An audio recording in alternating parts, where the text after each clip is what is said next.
Vijay ma'am. Yes, sir. Shall we start, ma'am? Yes, sir, of course. Okay. Good evening, all. This is Dr. S. Shekhar.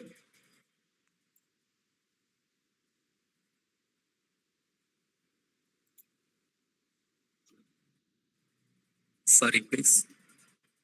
Kural, you can start recording. So shall I start, sir? Wait, madam, wait, madam.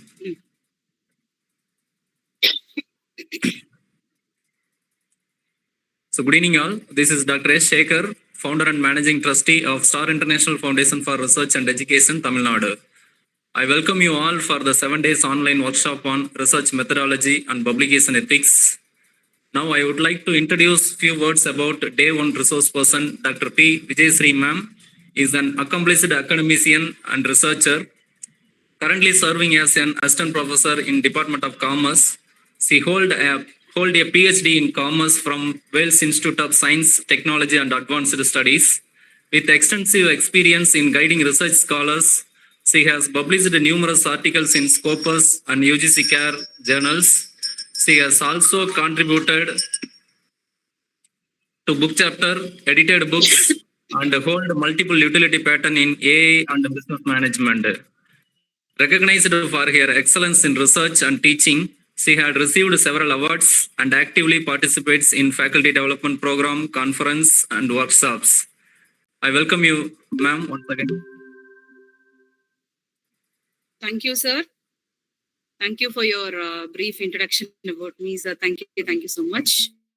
And it's my great pleasure to be here and as a part of research methodology workshop. So shall we go through the meeting? So once I've started the screen share, all of you please mute your audio. And after the end of the session, you can ask the questions in the chat box. So shall we start? Yes, madam.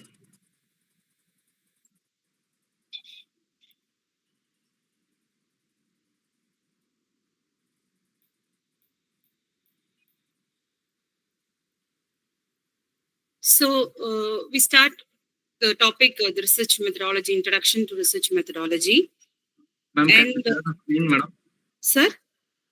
Screen is not visible. Can all be able to see the screen? No, madam. I've started screen sharing, sir. Okay. You can see, sir? No, madam. Just a minute.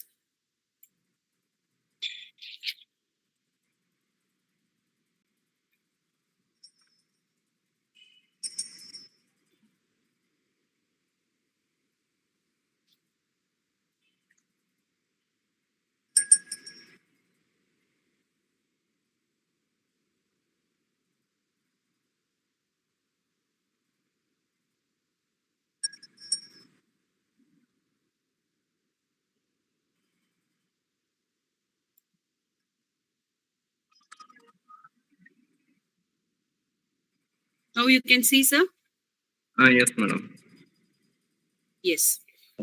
So starting with the topic research methodology, it is the backbone of the academic and professional advancement, providing a systematic way to explore, analyze, and contribute to knowledge across various disciplines. So in today's rapidly evolving academic landscape, research methodology serves as a guiding framework, ensuring the investigations which we are preparing are structured, rigorous, and impactful. So whether it is in management, commerce, sciences, or social sciences, an effective research methodology enhances the credibility, reliability, and validity of findings.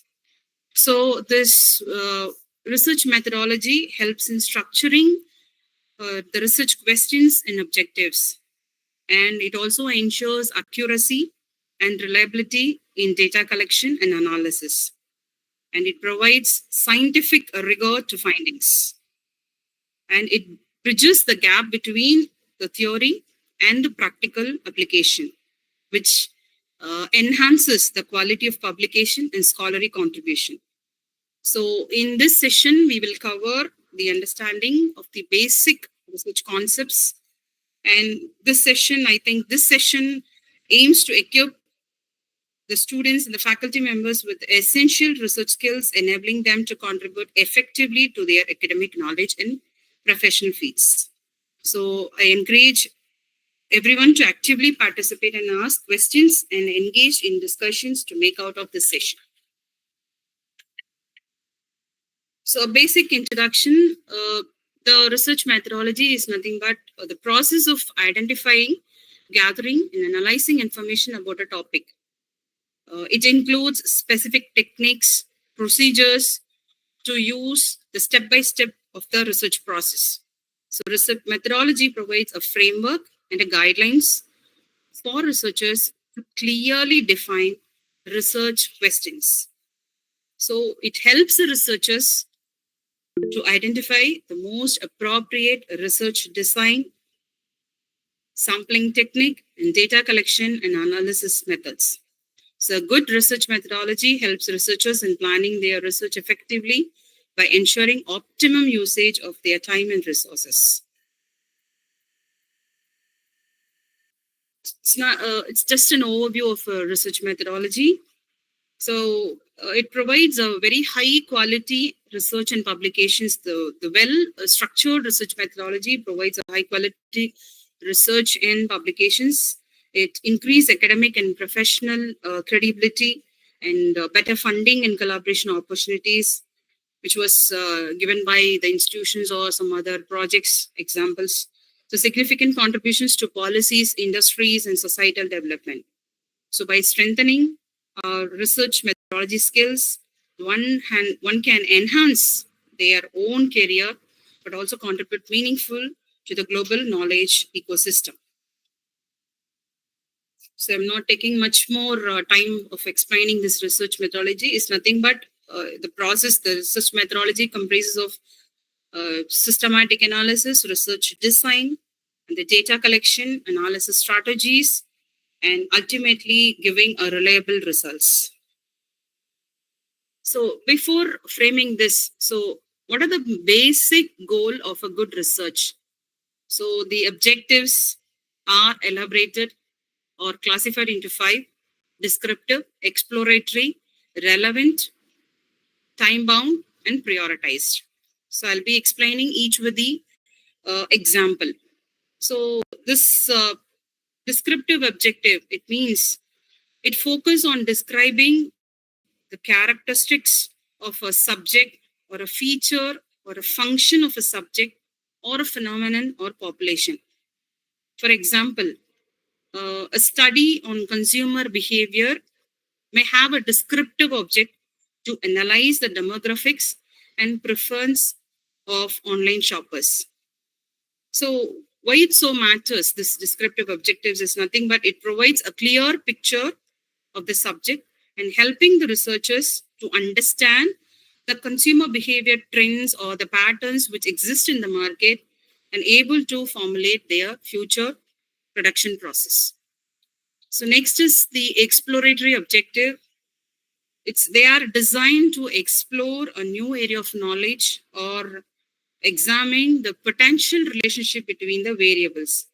For an example, excuse me, research which investigating the impact of AI on education may explore how this AI-based tools will enhance the learning experience both for the teachers and the students. So it helps in identifying the gaps, formulating the hypothesis, and setting the foundation for the future research. So next we move on to the relevant objectives. It should be aligned with the relevant objectives. It should be aligned with a particular border, that is the broader goals of the research question, field, or societal needs. For this example is a study on sustainable business practices should have the objective that contribute to global environmental and corporate governance goals.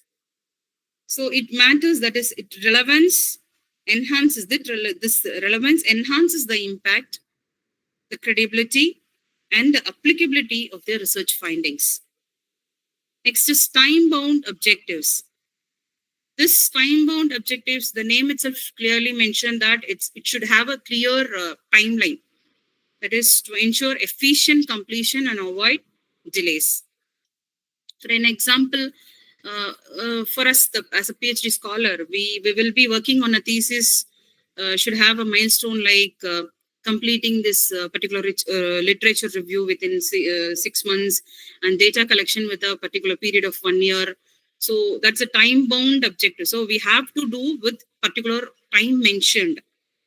So this structured timeline enhances our productivity, efficiency, and accountability in research. Next, the last one is prioritized objective. So it should be ranked first. That is, the prioritized objective, what we are framing should be on the top. That is, it should be ranked based on the importance and the relevance to the study's overall goal. For an example, a medical research project may prioritize finding a particular method of treatment or particular drugs before studying their economic implications. So it matters, and it ensures mainly focus on resource allocation and successful completion of the research. So by studying all these objectives, that is 5 objectives, these objectives help in structuring research efficiently, maintaining focus and direction, enhancing the reliability and the validity of our findings or our study results, and maximizing the impact of research in academia and industry. So by aligning all objectives with our research goals, the researcher can ensure their work is meaningful, actionable, and contributes to knowledge advancement. Next, we move on to this importance of research methodology. So it is the importance of research methodology. It's a very research methodology is a very crucial part in our research, and as it provides a necessary framework, tools, and techniques which the research should be conducted systematically, which is valid, reliable, and meaningful results. So it also helps the researcher to choose appropriate methods, and different research studies require different approaches and techniques. For example, there are various methods, qualitative, quantitative, or mixed methods. So this research methodology guides scholars in selecting suitable data collection and analysis techniques for their study objectives. For an example, a social sciences researcher might use interviews and surveys, whereas a scientist may rely on experiments, observations, and statistical models. And it also ensures validity and reliability of results. So validity automatically ensures that accuracy of our findings, and reliability results are consistent, and it can be replicated under various conditions. So for this an example, in a medical research, ensuring validity and reliability of clinical trials is essential for approving new forms of drugs or any treatment methods, etc. And it also provides a framework for collecting and analyzing data. This shows that how data should be collected, processed, and analyzed to derive insights. It also ensures that data should be accurate, unbiased, and appropriately structured for a better interpretation. So for an example, a market research study may collect through questionnaires, focus groups, and statistical analysis to assess the consumer behavior. And last, leading to the meaningful conclusions. A strong research methodology helps in deriving supported conclusions rather than assumptions. So it helps researchers to avoid biases, errors, and misrepresentations, and ensuring that results contribute to knowledge and our decision making. So research methodology is nothing but a strong foundation of a quality research. The right methods ensure good accuracy and higher integrity of findings. So every researcher should develop a strong methodology skills to produce high quality research.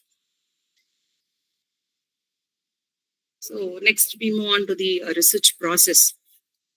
The research process is a systematic approach to investigate a problem, collecting relevant information, analyzing data, and drawing conclusions. So this research process is a structured and logical approach to solving the problem. So each stage of the process ensures valid, reliable, and actionable results. So researcher should follow these steps to conduct a high quality and impactful studies. Consists of all these 7 steps, which ensures accuracy, reliability, and meaningful results in research. So there are 7 steps in research process. First one is defining the problem.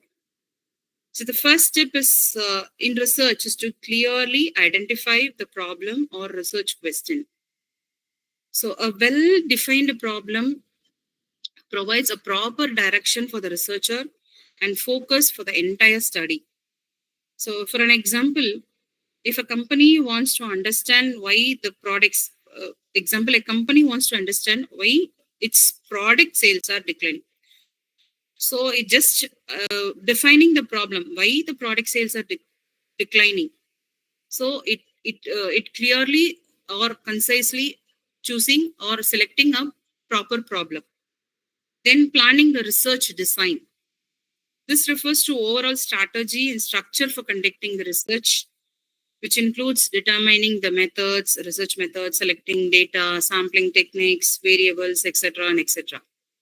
And for an example, if we deciding whether to use a survey method for this problem or experiment method for this problem or observational study to collect data, so we have to plan according to the design. Then selecting a sample from this. So researchers select a subset of population to collect data instead of surveying the entire population. So sampling techniques includes random sampling, stratified sampling, and convenience sampling. So example, a researcher surveys 500 consumer instead of the entire target market. So actually in market, so much of population is there. So in survey, they are conducting only, taking survey for only 500 consumers. Then today collecting data. So this is a crucial step actually, and it involves gathering information from primary sources, secondary sources. The secondary sources you all know from journals, magazines, or any other statistical information, etc. So primary data is nothing but the collected first standard from directly from through the interviews, surveys, experiments, etc. So example, conducting customer feedback surveys to analyze the preferences. So if we want to know the customer preferences, we conduct a survey method. So whether the product is good or bad, or this product is making much preference on the side of the consumer, etc. And the fifth one is analyzing marketing research data. So here the data is completely processed, organized, and analyzed to identify trends, patterns, insights, etc. So techniques include statistical analysis, qualitative analysis, and some new machine learning models are available. So based on this, it will analyze the data. So example, famously known our SPSS software, Amos, R Square, and Python. So many softwares are there. So what we are going to use for our research. Next, number 6, drawing conclusions and preparing a report. So based on the data collected by the researcher, he or she, the researcher, can able to interpret the findings and draw conclusions. So, and the results are presented in a structured report or research paper. So, example, concluding that price reduction leads to higher sales goal. For example, concluding a research based on our research questions, analyzing data and everything, we are drawing a conclusion. Next, last one is following up. Following up is nothing but validating our research findings. So we have to validate our findings are taken care, at most taken care, and it involves validating research findings and implementing the insights of this.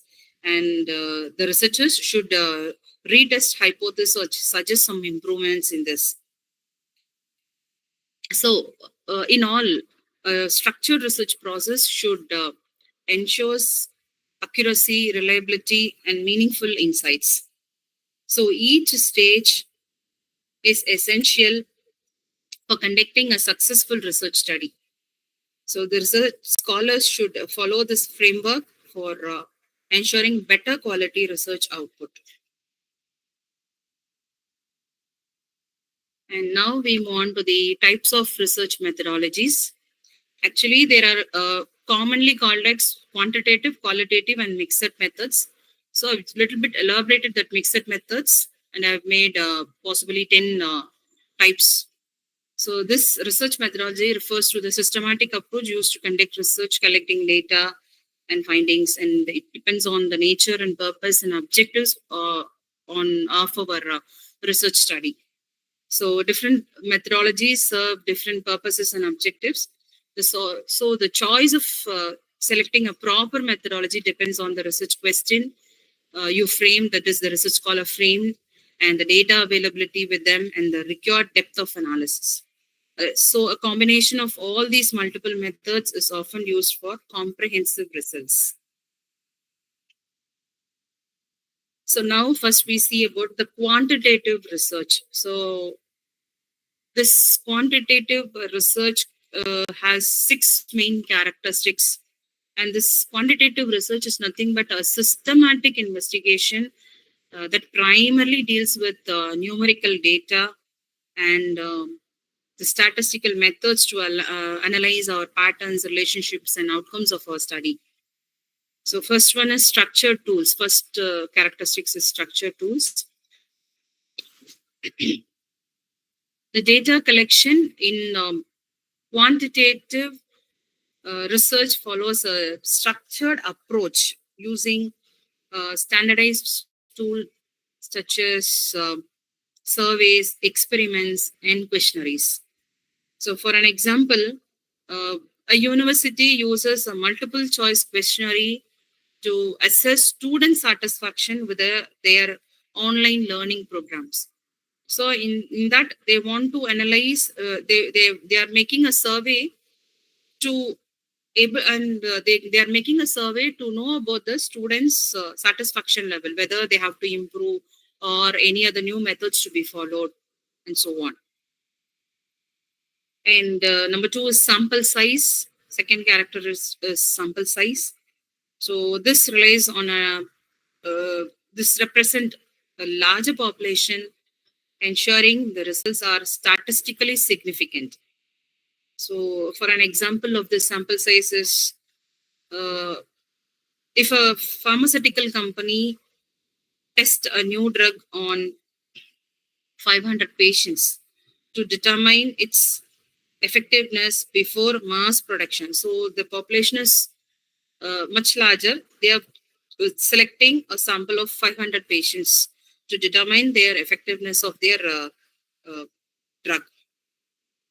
And number 3 is close-ended question characteristics.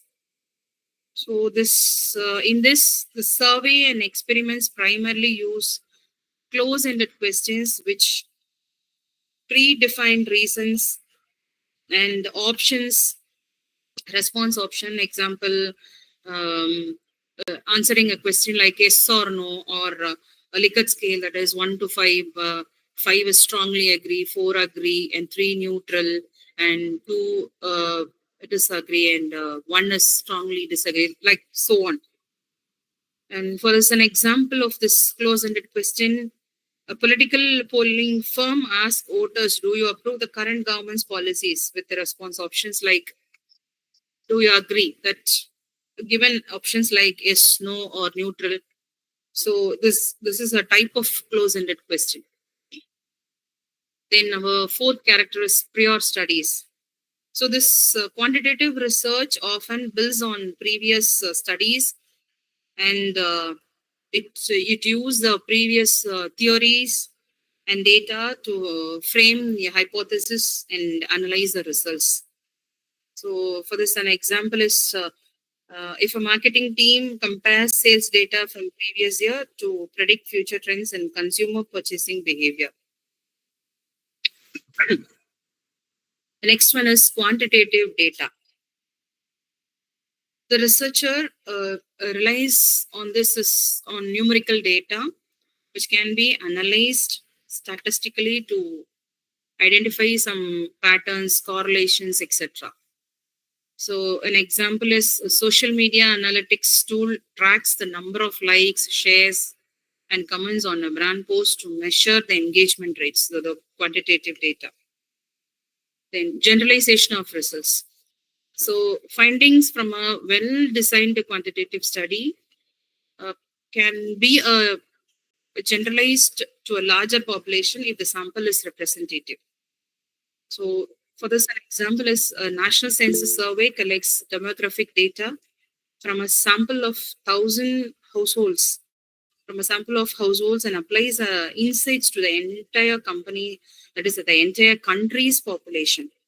So the data collected from the households, from the samples, will give the insights of the entire country's population to the our research. So generally, this quantitative research is essential in fields like business, healthcare, education, and social sciences. And it provides good measurable and objective insights, making it a powerful tool for a better and a good decision making, trend analysis for the market people, that is market research people, and hypothesis testing. Next is qualitative research. So again, this type of qualitative research is not. First one is this qualitative research is focused mainly on the understanding of the human behavior, their emotions, their experiences through non-numerical data collections. So we have classified, that is, I have classified into three types, that is 6 types. The first one is one-to-one interview. So a direct conversation between a researcher and a participant, and allowing the participant for an in-depth exploration of personal feelings and their opinions about the question and their experience about that question. So for an example, a healthcare researcher interviews cancer survivors to understand their emotional and physical journey throughout their treatments. So how they feel, and what is their emotional support from the family, and what are the expenses they have incurred. So everything, their emotions, their journeys, their feelings can be expressed. Number 2 is focus groups, which this focus group consists of a small group discussion facilitated by a researcher to explore collective attitudes, opinions, and experiences on a specific topic. For an example, a company testing a new smartphone gathers a group of consumers to discuss their preferences regarding their design, features, and usability, and the price, and the availability or their demand, so etc. etc. Then we move on to the ethnographic research. The researcher immerses themselves in a participant's environment to observe behaviors and interaction in the real life settings. So, for an example, in literature, can we, if we speak about example, the literature in literature, PhD, the research work. So the researcher lives in a rural village for 6 months to study the traditional farming techniques or their cultural practices, their beliefs, etc. And the next one is case study research. So a deep analysis of a single entity, that is individual group, maybe individual, maybe a group of persons or an organization or event to uncover detailed insights. So example of this case study is a business school conducts this case study on how a startup became a successful despite economic challenge. Next, record keeping. So the use of existing, that is the earlier documents, reports, or any files, diaries, or any written sources for analysis. So for this example, best example was from the archaeological student, and the historian analysis, letters, government's records from the 19th century or 16th century or some other centuries to find out the impact of the starting industrialization leads to the global industrialization and rural communities, etc. and etc. Next, qualitative observation. The researcher observed behaviors, interactions, and social dynamics without interfering. So here, an example of this is a psychologist observes children's interaction in a kindergarten or therapy classes, etc. So we come across many therapy classes nowadays for autism kids and mentally disturbed kids. So psychologists, how they observe the children's interaction in a classroom study to know about the early childhood social development. So in all, the qualitative research provides a rich, detailed insights to human experiences and social trends. So each method is chosen based on the personal researcher goal, whether it's understanding emotions through interviews or group opinions, focus groups, culturals or ethnography or historical perspective, record keeping, etc. So next we move on to the descriptive research. This is a type of research which aimed at systematically describing a particular phenomenon, population or situation, and it does not involve any manipulation of variables, but rather focuses on providing a good or a detailed study of what is it observed. So the main key characteristics of descriptive is by following this descriptive research method, in-depth description of a case or situation may be possible. For example, a sociologist to study the daily routines and social interactions of homeless people in an urban area to understand their challenges. Then the theoretical basis for data collection and analysis. So the best example for this is a healthcare researcher conducts a survey to get the impact of the medicine on patient satisfaction or compelling responses, etc. And generalized form of research design, the other character. For example, a marketing team studies customers' preference by analyzing the previous data, sales data, and survey response to understand which products are more popular, why they are so popular, the reason for popularing, whether any price or demand from the public or the customer satisfaction, extra. So they focus on this. So common methods used in descriptive research is surveys, case studies,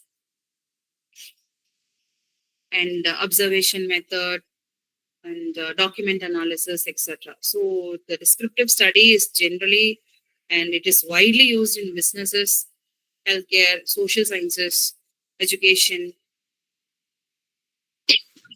without influencing the subject. So it forms a foundation for further studies, and it enables a better decision making and strategy development. Next, move on to the analytical research. This analytical research is a type of research which involves critical evaluation and interpretation of the data to establish the relationship between the variables and to test the hypothesis which we have framed in the paper or thesis and draw conclusions. So it goes beyond descriptive research by analyzing causes, effects, and patterns. So there are some key factors in this, that the investigating cause and effect relationship. So it looks for correlation between various variables to understand why these things are happen. For example, a researcher analyzes the impact of remote work on employee productivity by comparing data from companies from before and after implementing a work from home policies. So they want to know about the variables, differentiation or the relationship between the variables before and after. And then to understand use of data and statistical methods. So this researcher in this method, the researcher involves statistical tools and data modeling to draw conclusions. So financial analysis uses, for example, a financial analyst uses a regression analysis to predict the stock market trends based on the historical price, future price, or any price movements based on the demand or the market condition or the economic inflation, etc. and etc. So by the economic indicators, they can able to find out. And then it compare different perspectives. So this analytical research often compares theories, case studies, and the previous documents to evaluate different viewpoints. For an example, a legal scholar examines different judicial rulings on a specific law to identify patterns and any inconsistencies in legal interpretation. So by comparing before and after events can be possible through this analytical research, whether before it was like this and after this was like this. So what is a interpretation of what is the relationship between these two? So what is the main cause? So they can able to identify in this. So common methods used in analytical research is case study comparison is possible through this, and statistical analysis can be made, and content analysis can be made. So overall, in analytical research, this research helps in problem solving, policy making, in decision making across various fields like economics, science, law, legal, business, etc. So unlike descriptive research, which only provides facts, analytical research interprets them to find meaning. So now we move on to the applied research. The name itself give you a better understanding. Applied research. So this image represents a creative and a cognitive research, which focuses on understanding human thinking, problem solving ability, innovation or creativity, and decision making. So this type of research is often used in psychology, neuroscience, and design thinking. So the main key aspects and examples of this applied research is it is a cognitive process and problem solving. Why? Because some example, a study on how entrepreneurs develop innovative business strategies based on cognitive flexibility and risk-taking behavior. So it has a process in problem solving, how it creates or how it develops. Okay. Number two, creativity and innovation research. So creativity that works how ideas form and what influence them to think the think the particular matter like this, or what influences to innovate a new method, etc. So then we go on to the example that AI research in robotics aims to improve human-like decision-making processes based on neural networks and artificial intelligence and machine learning and cognition, and educational and learning strategies For example, a psychology student comparing traditional learning methods with a gamification to see which improves student engagement. So, this investigating able to know how people learn the best and what techniques improve retention and creative thinking. So it is commonly used in the field like neurosciences studies, case studies, surveys and interviews, experimental studies, etc. So basically, applied research helps in fields like psychology, entrepreneur innovation, and artificial intelligence and education. So it explores how ideas form, so how problems are solved, and how the brain processes the information to enhance human potential. So now we move on to the fundamental research. So fundamental research is otherwise called as basic research. So basic research plays a vital role in helping businesses make informed decisions and innovative and stay competitive. So there are mainly six basic issues for a business owners. For example, identifying the market trends, improving product development, understanding customer preferences, and supporting decision making, strategic decision making, and enhancing employee engagement, gaining a competitive edge. So, if we take identifying marketing trends, for an example, a fashion brand analyzes global color trends or for the upcoming season like Diwali or Pongal, whatever it is. So season to ensure that designs align with the consumer preference. It's able to understand the shifts in consumer behavior, economic changes, and industry movements, helps businesses stay relevant. Next is improving product development. So for this, a good example is a smartphone company conducts user research to determine which features customers want in their next model. So humans is always a wanting animal, isn't it? So every time we are not satisfied, we want more and more and more. The one thing we will stop is food.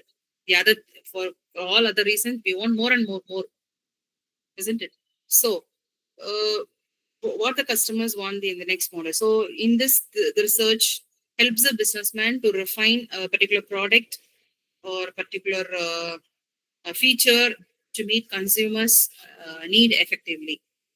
The next is understanding customer preferences. Example, if you take a coffee shop, surveys its customers to determine whether they prefer organic or regular coffee beans. So in this, what they are trying to do is they gather insights into what customers like, dislike, and what they need more or what they expect more from the products or services from the particular cafe center or the restaurants, whatever it is. So understanding the consumer preferences and then supporting strategic decision making. So strategic example, a startup researchers competitive pricing strategies before launching a new subscription model. That is, it provides this by conducting this fundamental research. It provides data-driven insights to help business owners make critical choices about the investments made or any other expansion made or any other new policies are formulated, etc. And next, enhancing employee engagement. This employee engagement, the best example of this is a company conducts an internal survey to identify factors affecting employee morale and implements new wellness programs. So, in this theme, the understanding employee motivation and workplace satisfaction, the atmosphere satisfaction leads to the improved productivity and retention. So, and by this analysis, they can able to enhance their employee participation towards the organization. It's to gaining a competitive edge. An example you can say in e-commerce company, which has consumer buying patterns to optimize its marketing strategy before a major shopping reason. So by this research, they can able to anticipate industry shifts or outperform competitors, etc. So this basic research is important mainly for businesses to make informed decisions or produces good ensures good products outcome, and with a good customer expectations, and enhances their company's marketing position, the competitiveness in the market, and it leads to better resource allocation, investment planning, and so improves or enhances or elevates employee productivity and business operations. Next is the exploratory research. So this exploratory research is a type of research conducted when a problem is not clearly defined. This helps the researchers to gain insights, develop hypotheses, and identify potential solutions before conducting a proper structure studies. So the main key features of this research is unstructured, and it is unstructured and flexible. So on basis of the unstructured itself, we can able to know it allows the open-ended exploration without any strict rules and regulations or guidelines. And it is qualitative in nature. So because it is often relies on interviews, focus groups, and literature reviews. And this method helps to identify problems because it aims to discover a new pattern, new idea, a new creativity, or a research gaps. And this research forms a basis for further research, that is additional research, because it provides a valuable thoughts that guide future quantitative or descriptive studies. So examples of exploratory research in different fields is like business and marketing, healthcare, education, technology and innovation, etc. So why this exploratory research is very important is it helps the researchers to understand a problem before investing resources in a large scale study, and it leads to a new idea, creativity idea, new theories and innovative solutions, and it encourages open-ended questions, open-ended discussions that reveal a deeper explanation, and it reduces the research risk by clarifying uncertainties before conducting the survey itself. Now we move on to the conclusive research. So this conclusive research design is used to verify thoughts and make informed decisions, which is structured, formal, and aims at producing a particular conclusion based on the data analysis. And it is broadly classified into descriptive and casual research. So in descriptive is the main purpose of descriptive research design is it describes the characteristics, behaviors, or trends in a population, and it answers the questions like what, where, when, how, etc. And it uses surveys, observational studies, and case studies.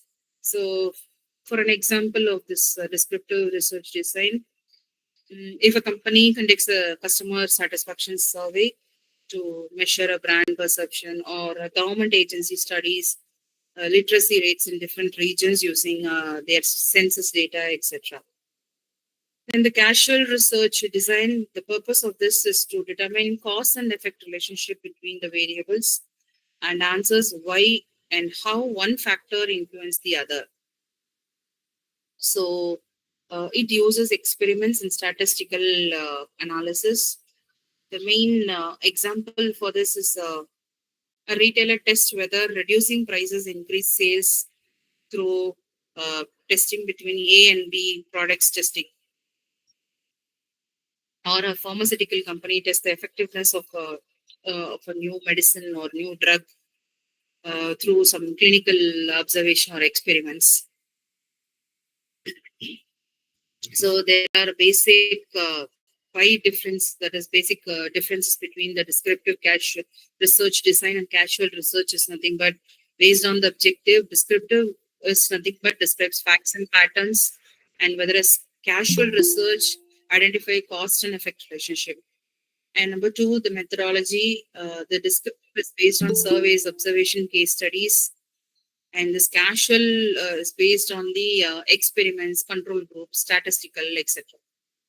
And based on the outcome, it provides an insights and trends, and whether as in casual, it establishes a cause and impact. So why this conclusive research is important in research methodologies? It helps businesses to make data-driven decisions in validating our research hypothesis, and it is very essential for the policy making, marketing strategies, and scientific research. And next one is survey research. This quantitative method used to collect information from a sample through interviews, online forms, etc.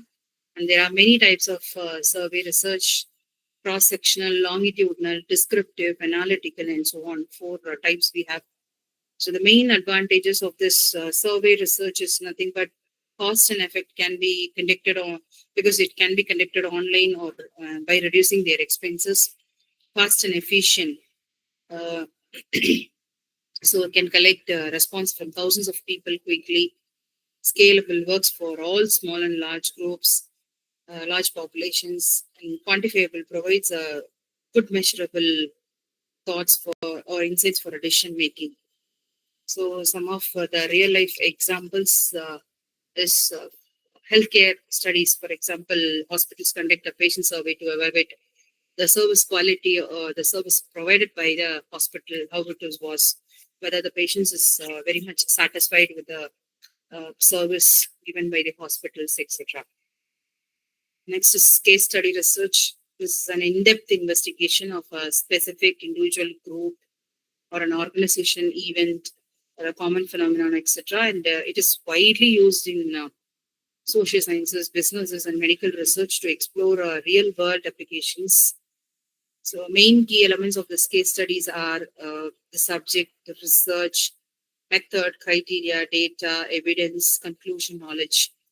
And the type of case studies, there are many type of case studies: exploratory, descriptive case study, explanatory case study, intrinsic case study. So there are many case studies, collective case study, etc. And the main advantages of using this case study research is nothing but it provides a real world content.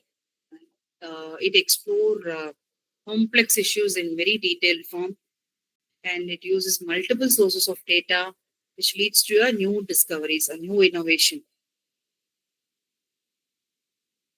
So real life examples of this case study in business, Harvard Business Review, case studies on successful startups, in education field, analyzing the impact of technology in online learning, etc. And now we move on to the research design. So this research design is nothing but an outlook or a framework or a blueprint for conducting a study. So well-planned research design ensures clarity, validity and reliability, efficiency, producibility.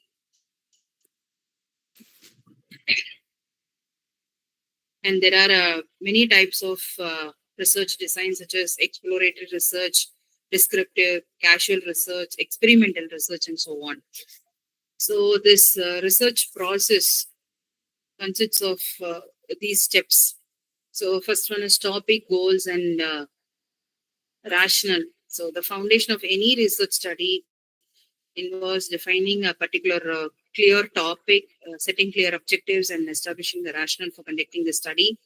So example, a study on the impact of AI on recruitment process in Bangalore, which aims to understand how AI influences the hiring efficiency. Next is research question. So the research questions is these guide the research by focusing on specific aspects that need investigation. So example, how does AI influence recruiter decision making in Bangalore's IT sector? Next, we move on to the theoretical framework, provides a perfect structure of concept and theories which support our research work. So AI recruitment may be based on technology model, etc., to analyze user adoption. Next is determining and sequencing research methods, choosing and arranging the proper method, that is whether it is qualitative or quantitative or any mixed methods. So for an example, conducting surveys first, followed by in-depth interviews with HR professionals. Next is site and participant selection, identifying the research setting and selecting the appropriate participants. So for an example, recruiting HR managers from MNC companies in Bangalore. So particularly, we are setting a place. Then plotting and refining research design and methods, fine-tuning the research approach to ensure validity and reliability. For an example, adjusting the our questions or survey questions to eliminate from bias and enhance a better clarity to the responses. Next is the validity, ensuring that the research measures what it intends to be, what it should do, and for making findings credible. So, example, if studying AI's impact on hiring, data should come from hiring managers and not from unrelated departments. So, it should be the questions or the validity of the questions or the responses should from the particular population or particular responses. So this structured approach ensures a systematic and valid and reliable research process. So now we move on to the research problem. So this is the foundation of any research study, defining the issue or gap that needs an the investigation, which sets the direction for the entire research process of us and helps in formulating objectives, hypotheses, methodologies, findings, etc. So the key aspects of research problem is identification of the issue. Where is the issue? So recognizing a gap or challenge or unanswered question. Then number 2 is relevance, ensuring whether the problem is significant and meaningful in the given field. And number 3, clarity and focus. So really defining the scope to avoid a vague and overly broad research. Researchability, whether the problem should be answerable through a proper investigation method.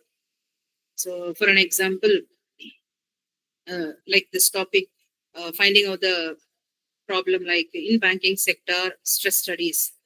What are the primary sectors affecting women employees in foreign banks in Chennai? And how do they impact work-life balance? So focusing on a particular problem, on a particular area, and the topic also narrow down to women and to Chennai. The topic has been narrowed down. So in AI and recruitment, for example, in other example, in AI and recruitment studies, how does the AI implementation affect the efficiency and fairness of recruitment processes? In Bangalore, already we discussed in earlier research methods. So now we move on to the components, basic components of a research problem.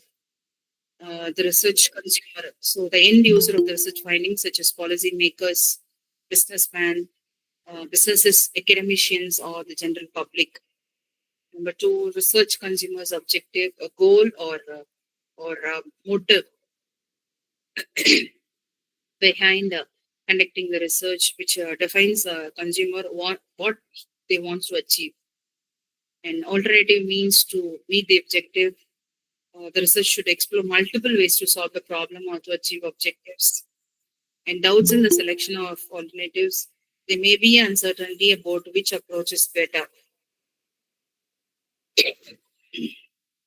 And the last one is there must be more than one environment. So research problem should consider multiple environments or multiple atmosphere or context to compare and derive good insights. Conclusions about this research problem is a well-defined research problem integrates these components and which ensures the clarity and feasibility and relevance of our study. So these are the general characteristics of the research problem. So the problem should be very clear, concise, and specific, and it should be very original and unique. So it should introduce a new perspective or a novel aspect of an issue, and it should address a knowledge gap or application. That is, it should aim to fill a gap in existing knowledge or solve an unaddressed practical issue, and neutral and objective tone. So it should be free from bias and not should be framed in a way which leads to a predetermined conclusion. So generally, a research formulated problem, that is, research problem, guides a study effectively and ensures its findings are very relevant and impactful. So now we come to the sample selection techniques. So this is a sampling is a process which of selecting a subset of individuals from a larger population to conduct a study. This helps the researcher to draw a better conclusion about the entire population without surveying everyone, making research more efficient and crystal clear. So this large circle, which is shown in the system in the screen, is population, and it represents the entire population from which the sample is drawn. It consists of many individuals depicted as colored figures. So this red dotted circles, that is sample selection. Okay, and different sampling techniques can be. This indicates that red dotted selection indicates randomly selected individuals or groups from the population. Different sampling techniques can be used in such as random sampling, stratified or cluster, etc. So the arrow which is moving towards a smaller circle represents a selected sample that will be studied. So the characteristics of this smaller group should ideally reflect the diversity of the larger population to ensure a valid and generalized result. So example of sampling in research is simple random sampling, first one. So in the simple random sampling, for an example, if a researcher wants to study about the job satisfaction among the women employees in foreign banks, selects only 100 women at random from a database for all. So if, for example, if the population is they are randomly selecting only 100 women at for the sample that is response collection. Next is stratified sampling. Example, a study on luxury brand preferences divides consumers into age groups such as 18 years to 25 or 26 to 40, 41. So they make a selections of proportional number of each group. So purposive sampling, which is used only in qualitative research. So example, in a study of AI-based recruitment challenges, only HR managers using AI tools are selected. So based on this sampling, good sampling method, based on a good sampling technique, it ensures the research is very cost effective, time efficient, and representative of the population. Choosing the right method is very, very, very important for obtaining accurate and meaningful research findings. So these are the basic sampling methods. So this image provides a clear classification of sampling methods into two major categories. Left side is probability sampling and right side is non-probability sampling. So sampling, the process of selecting individuals from a large population to represent the whole group. So it depends on the research objective, population characteristics, and available resources. So based on this probability sampling methods, so there are four methods: simple random, systematic sampling, stratified sampling, and cluster sampling. So this probability sampling ensures that every member of the population has a no zero chance of being selected. It helps reduce and improve the generalization of our research study. If you take simple random sampling, that is SRS, simple random sampling, it's in this sampling, every individual in the population has an equal chance of being selected. And the process of this sampling method is random selection is made from the total population, ensuring the fairness and unbiased representation. It is best when used when the population is small and well defined, and there are no specific subgroups that require separate representation. In systematic sampling, the individuals are selected at regular intervals from an ordered list, and the process of this systematic sampling is the first participant is chosen randomly, and then every nth individual is selected at regular intervals. And best used when the population is large and ordered. So you need a quick and systematic approach. Then stratified sampling. The population is divided into subgroups based on the shared characters like the age group, gender, income, education qualification, etc. and etc. So a random sample is taken from each group, and the process of this stratified sampling is nothing but it ensures each subgroup is proportionally separated.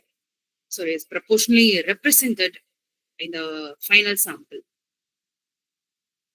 So it is best when used in which the population has diverse characteristics that must be accounted for separately, or to increase some accuracy in representation across key groups.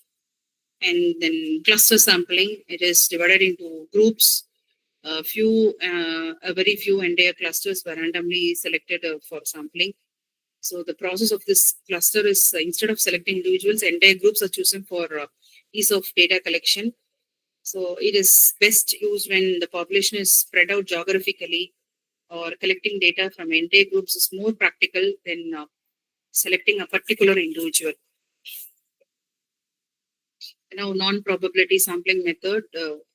These methods are used when random sample selection is not possible or practical, and these methods rely on researchers' judgment and accessibility, making them useful for exploratory research but limiting the generalization. There are 4 types of non-probability: convenience, purposive, quota, and snowball sampling. So based on the convenience sampling, it is very quick but biased. It is chosen based on availability and ease of access. It is very quick, simple, and inexpensive method. So it is best used when time and resources are limited. Then purposive sampling. Purposive sampling is nothing but the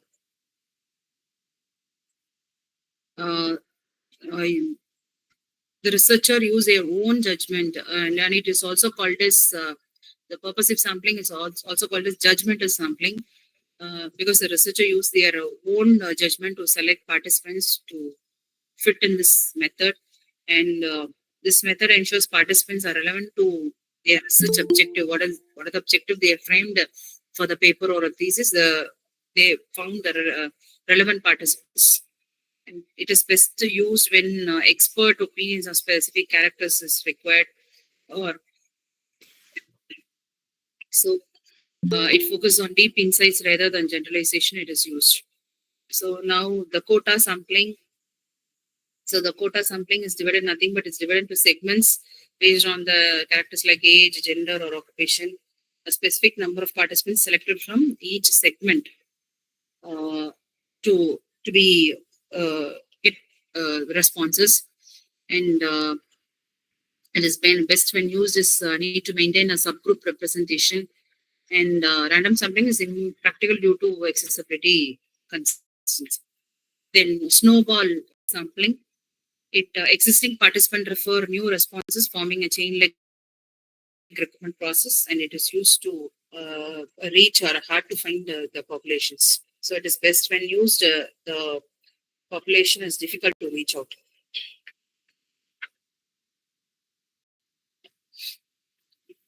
Next, we move on to the basic research methodology to be considered while publishing an article. So, while preparing an article, these are the basic points which we have to bring out. That is, a strong research methodology provides a structured approach to conducting and presenting the research. First is clearly stating the research question.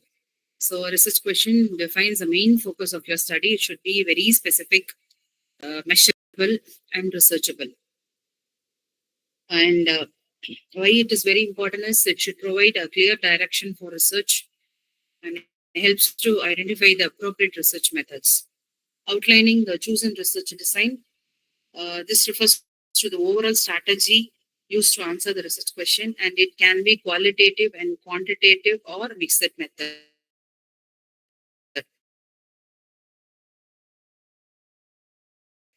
Use this defines how data will be collected and analyzed and ensure the study aligns with the research objectives. Describing the data collection methods. This section explains how data will be gathered and common methods used includes in this are surveys, interviews, experiments, and secondary data analysis. So why it's so important as data collection method is nothing but it ensure data reliability and validity and helps other researchers replicate the study if they are needed. If they needed. Explaining the data analysis techniques. So which clearly describes the techniques used to process and interpret data.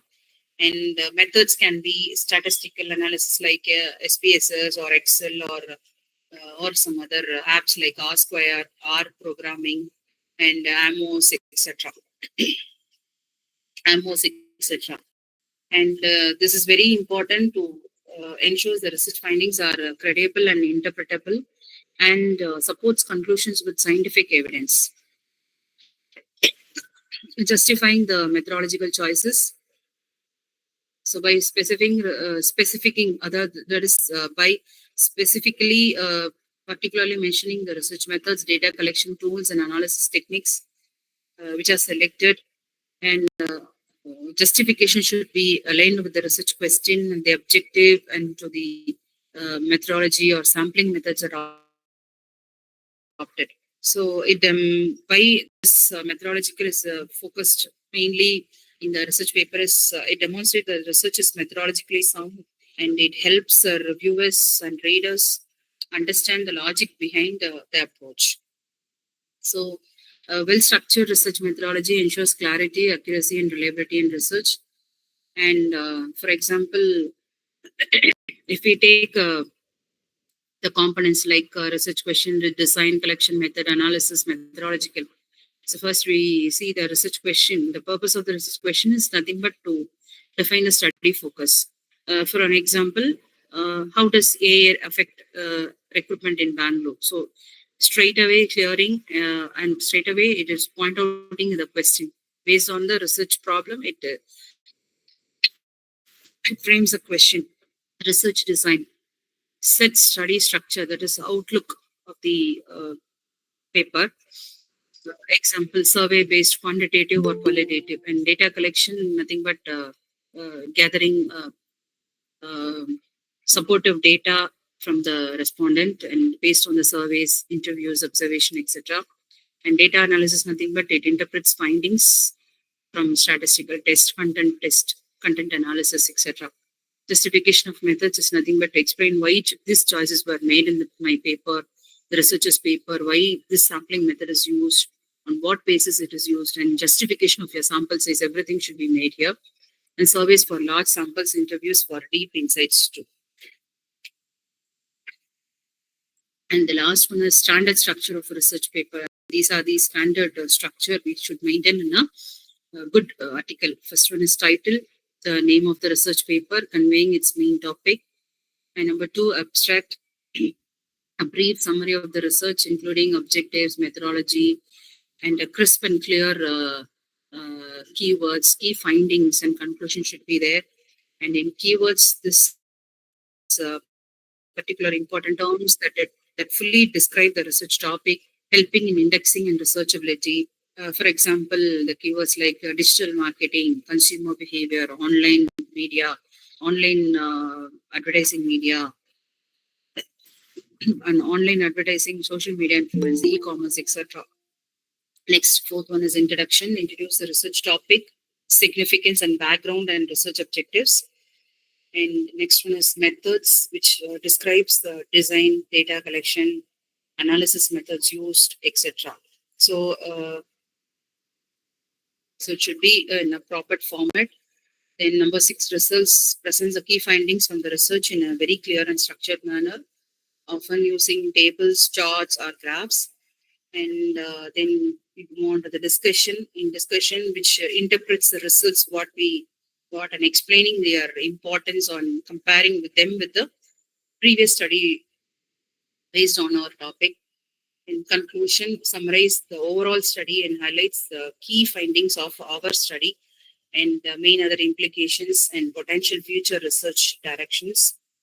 Acknowledgements expresses gratitude to individuals or organizations or institutions that supported the research. And the last one is references.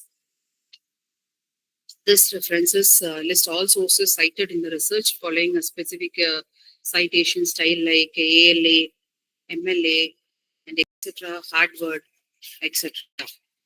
So, so before concluding our FTP, I want to discuss one more thing with you about the APA method and the MLA method and a new method called hardware formatting style. So we all know APA method is nothing but a writing format used by the researchers and professionals in social sciences and other fields, and it's recommended by the American Psychological Association. So the main features of APA is nothing but in-text citation, that is, which use the author reference page, list all the sources which are used in the paper.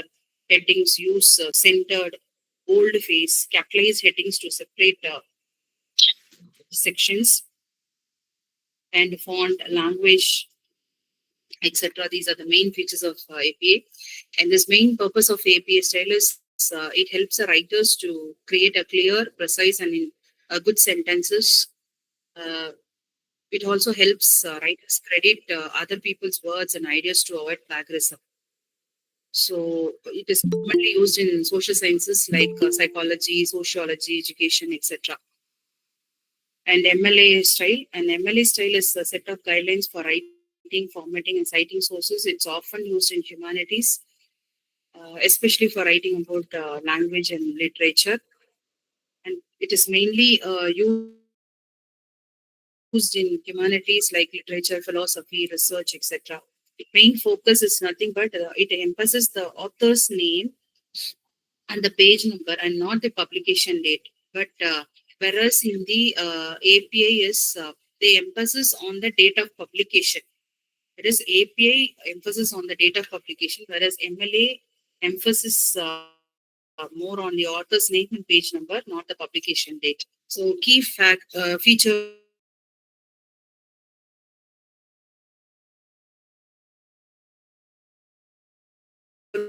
text citation paper instead of what we usually give references, isn't it? So instead of references, they used to give works cited, and they use quotations marks for article titles and italics for book titles. And the last one, many of you know and many of you not known about this hardware referencing style. It's nothing but a system that students, writers, researchers can use to incorporate other people's quotes, findings, ideas into their work in order to support their point of view and their validate their conclusions without any uh, breaching of any properties of others. So in-text citations, including author's surname and the year of publication, should be shown in the brackets wherever another source has contributed. And hardware referencing is an umbrella term for any referencing style that uses the author name and the year of publication. So it will mainly focus on the author date system. So in this hardware style, there are 3 types also: in-text citations, reference list formatting, so etc., etc., etc. So books have a different format, and the journals have a different format, and the websites, that is, chapters in edited books will have a separate format, and theses or discussions will have a separate format. Even it is used in films or videos, taken for films and videos. It can be used. And the key hardware referencing rules is nothing but it uses italics for book and journal titles. It uses author, year, page for index text citations. So arrange a reference list alphabetically by the author's first author's name, first author's last name, and it uses a hanging indentation, and second and subsequent lines are formed. And the key feature of this is author, date in text citations, and they give the reference list at the end and title of books and journals in italics. So based on the citations or the formatting style which I have explained you, that is APA, MLA or hardware. So which style should you use? That is based on your opinion or based on your paper. So use APA style if you are in social science, psychology, education or business research. Use MLA style if you are writing a literature, humanities or history paper. Use hardware style if it is required by your institution or for your business law reports. So these are the common thing I want to explain. So this I conclude my topic.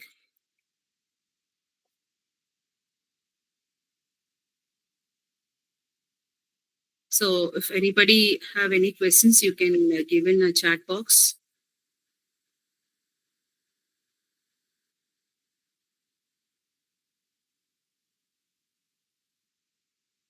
Any questions?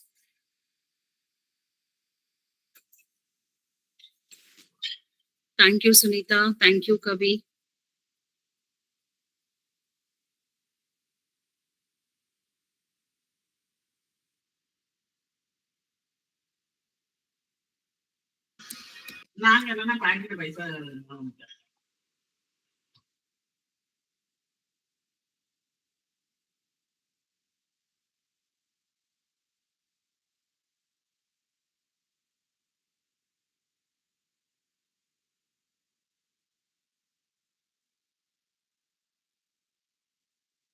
Any other questions, ma?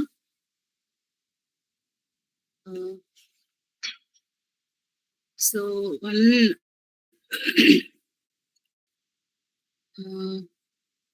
any other questions? So I have seen a question.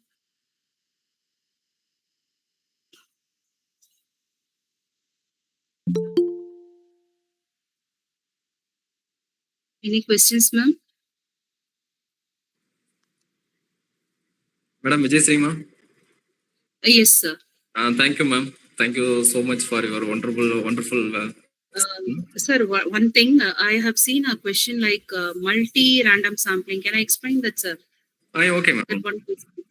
Okay, this one person asked the question that multi-stage random sampling.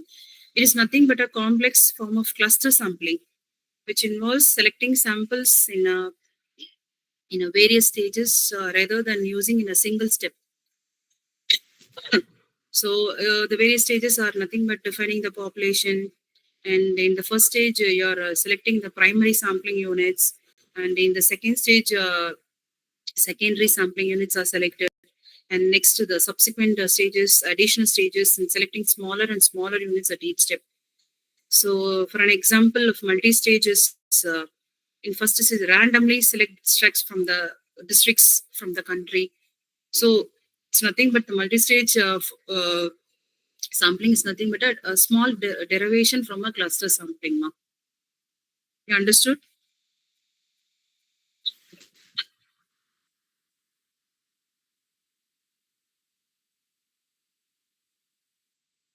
Shekhar sir, I have explained, sir.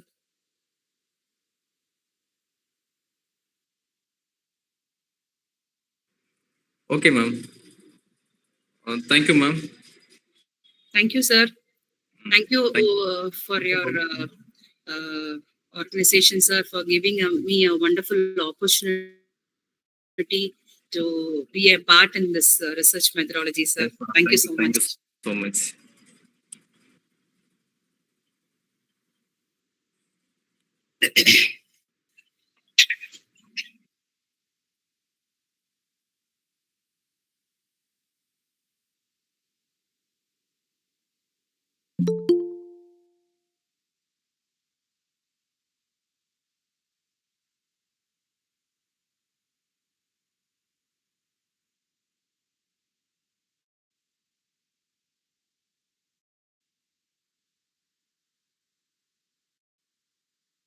So, how to choose a topic, isn't it? How to choose a topic. So, based on the one question is asked by, don't know the name. Choosing a topic depends on your interest, purpose, and scope of your work, and interest or any problem, uh, identifying a societal problem. So, based on that, you can frame a topic now.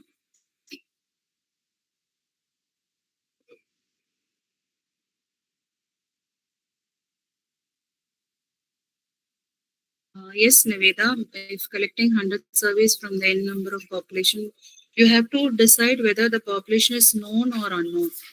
So after selecting or after analyzing, you can choose the whether it is based on unknown population or known population. So there are various methods which I have explained that.